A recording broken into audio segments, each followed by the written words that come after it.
Hi, I'm Dave from Military Antiques Toronto, and today I'll show a few of the items that walked in the door in the past day or so. You never know what's going to walk in when you have a retail store. It can be incredible stuff. It can be the most boring, mundane stuff you've ever seen in your life that you're like, I have 500 of those. I really don't want another one. So please take it away. You know what? You never know. So it's all good, right? First off, I picked up this sword, walked in today, truthfully. You know what? I honestly have no clue. It's German made. I believe it's French. Could be German. What do I know? It's made in Solingen. It's a gilt blade, you know. I think it's been sharpened, as you can tell by the tip here. That looks like that someone has put a new tip on that. So unfortunately, you know, someone's messed with it, but hey, I didn't do it, so whatever. It's got engraving on it. I really have no clue. I'll try and show you everything. So right there, Solingen. So, you know, there's gilt on the back of the blade. Needs a good wiping off, I think. There's gilt all over the blade.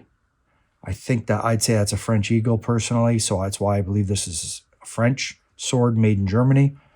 You look at the other side, and it has a gentleman's name on, 1879, 1880.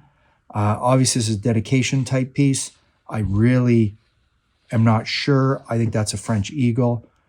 And on the pommel is a tiny, I don't know if you can see it, but there's a coat of arms right there. You probably can't see it. Here, let's change that.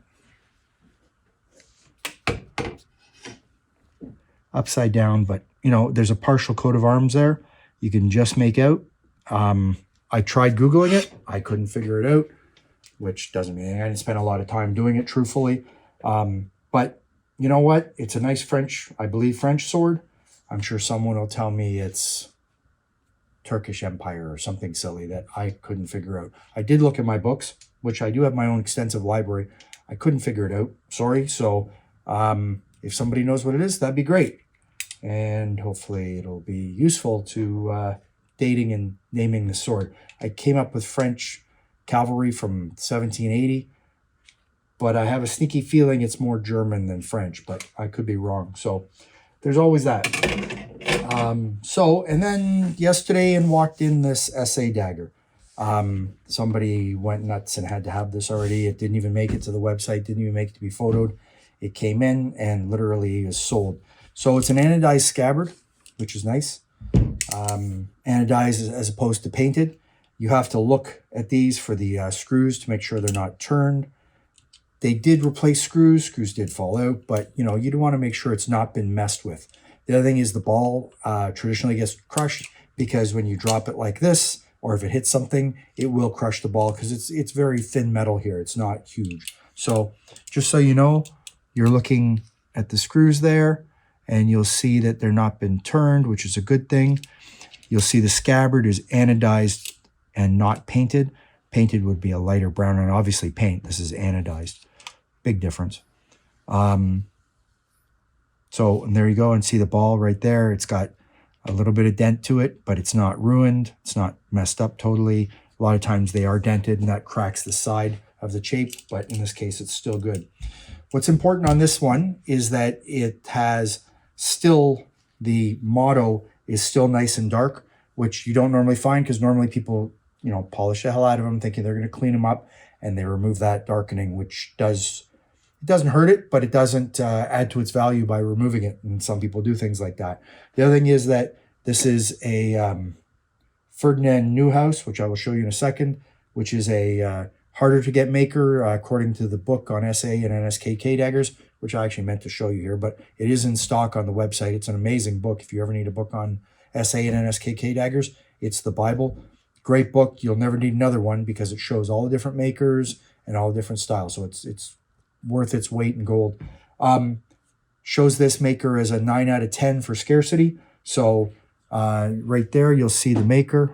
It's upside down, but hey, I'll try and put it. I'm putting my fingers on the blade, but I will make sure that once I am done doing this video, that I make sure I wipe that off because it leaves acid on the blades otherwise. So there's the maker, hard to get maker, beautiful crisp logo. And then on the other side, I can't believe I'm putting my fingers on the blade. You can see these are the runner marks here. And then here the motto's nice and dark, which is a good thing because that adds appeal to it. Because a lot of times, as I said, people have cleaned these up and totally wiped them down and think that they're helping things out, and they're not. They're detracting from the value and collectability of it, truthfully. Because, you know, stuff is old. It's not well, some of it's made yesterday if you're buying Chinese made stuff, but I'm not, so at least not knowingly. But you know what? It's a good SA dagger. It's already sold. It didn't even make it to the website. Someone came in and had to have it. So I sold it to him. I took his money. I did. I'm guilty. That's the goal. When you run a retail store, stuff walks in and the goal is to sell it. So sometimes you keep it, but you know, that's only when you have to have it because it's really cool, but I don't need it. So I'm selling it. So thanks for checking my video out. Follow me on YouTube, Instagram, Facebook. Check out the website, militarantiquestoronto.com. We upload 5 days a week. We probably put on about 100 items a day or more, depending on what we get done. Sometimes it's crazy in here. We get nothing done. Other times it's piles of stuff gets listed. It all depends on what's going on. So thanks for looking. Hope you have a good day. Take care. Bye.